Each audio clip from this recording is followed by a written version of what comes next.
एक साधु घाट किनारे अपना डेरा डाले हुए था। वहां वह धुनी रमा कर दिन भर बैठा रहता और बीच बीच में ऊंची आवाज में चिल्लाता, जो चाहोगे सो पाओगे। उस रास्ते से गुजरने वाले लोग उसे पागल समझते थे। वे उसकी बात सुनकर अनुसना कर देते और जो सुनते वे उस पर हंसते थे। एक दिन एक बेरोजगार युवक उस रास्ते से गुजर रहा था। साधु की चिल्लाने की आवाज उसके कानों में भी पड़ी, जो चाहोगे सो पाओगे, जो चाहोगे सो पाओगे। ये वाक्य सुनकर वह युवक साधु के पास आ गया और उससे पूछने लगा, बाबा, आप बहुत देर से जो चाहोगे सो पाओगे चिल्ला रहे हो। क्या आप सच में मुझे वो दे सकते हो जो मैं पाना चाहता हूँ? साधु बोला, हाँ बेटा, लेकिन पहले तुम मुझे ये बताओ कि तुम पाना क्या चाहते हो। बाबा, मैं चाहता हूँ कि एक दिन मैं हीरों का बहुत बड़ा व्यापारी बनूं। क्या आप मेरी ये इच्छा पूरी कर सकते हैं? युवक बोला, बिल्कुल बेटा, मैं तुम्हें एक हीरा और एक मोती देता हूँ। उससे तुम जितने चाहे हीरे मोती बना लेना। साधु बोला। साधु की बात सुनकर युवक की आंखों में आशा की ज्योति चमक उठी। फिर साधु ने उसे अपनी दोनों हथेलियां आगे बढ़ाने को कहा।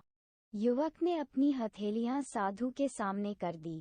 साधु ने पहले उसकी एक हथेली पर अपना हाथ रखा और बोला, बेटा, ये इस दुनिया का सबसे अनमोल हीरा है। इसे समय कहते हैं। इसे जोर से अपनी मुट्ठी में जकड़ लो। इसके द्वारा तुम जितने चाहे उतने हीरे बना सकते हो। इसे कभी अपने हाथ से निकलने मत देना। फिर साधु ने अपना दूसरा हाथ युवक की दूसरी हथेली पर रखकर कहा, बेटा, ये दुनिया का सबसे कीमती मोती है। इसे धैर्य कहते हैं। जब किसी कार्य में समय लगाने के बाद भी वांछित परिणाम प्राप्त न हो, तो इस धैर्य नामक मोती को धारण कर लेना। यदि यह मोती तुम्हारे पास है, तो तुम दुनिया में जो चाहो वो हासिल कर सकते हो। युवक ने ध्यान से साधु की बात सुनी और उन्हें धन्यवाद कर वहां से चल पड़ा।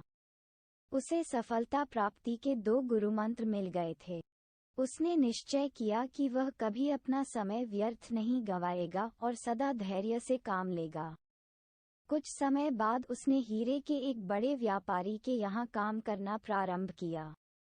कुछ वर्षों तक वह दिल लगाकर व्यवसाय का हर गुर सीखता रहा और एक दिन अपनी मेहनत और लगन से अपना सपना साकार करते हुए हीरे का बहुत बड़ा व्यापारी बना।